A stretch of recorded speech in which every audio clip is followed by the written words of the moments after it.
Bonjour, je m'appelle Jen Lauder et voici tâche numéro 7. Mon enfance était typique. Je vivais avec ma mère, père, sœur et notre chien. Mais quand j'ai eu 11 ans, mes parents nous ont dit qu'ils étaient en train de divorcer. J'ai été élevée dans un contexte de famille étendu après ça. Chaque autre week-end et les mardis, ma sœur et moi visitaient mon père à sa maison. Bientôt, il vivait avec une femme qui avait 2 fils et il devenait membre de notre famille, notre belle-mère et demi-frère.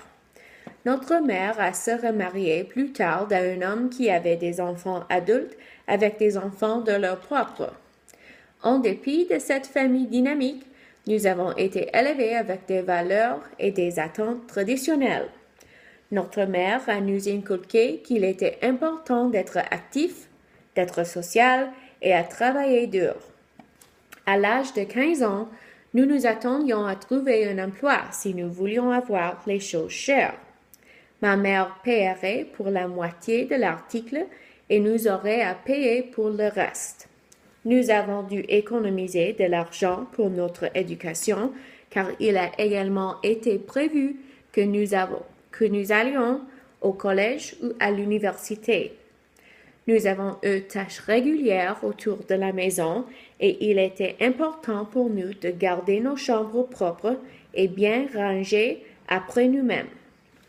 Nous avons été autorisés à emprunter la voiture de ma mère, mais nous ne sommes pas autorisés à quitter quelque chose en elle et nous avons toujours eu inversé la voiture dans la place de garer.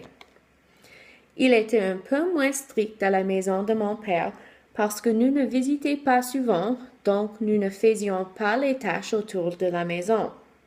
Je parfois battais avec ma mère parce que je pensais qu'elle était trop stricte et trop attendue de nous. Cependant, maintenant que je suis plus âgée, j'ai un nouveau respect pour la façon que nous avons été élevés.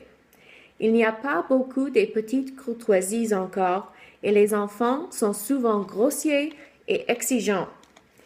Maintenant que je suis dans l'attente d'un enfant de mon propre, je comprends l'importance des bonnes manières et le respect de soi ainsi que le respect pour les autres. Mon mari et moi-même ferons de notre mieux pour travailler ensemble pour élever une famille qui est gentille, respectueuse et active dans notre communauté. Ce sont des valeurs qui sont importantes pour nous deux et nous espérons que nos enfants vont comprendre pourquoi nous avons choisi de les élever comme nous l'avons fait, éventuellement. Merci, au revoir.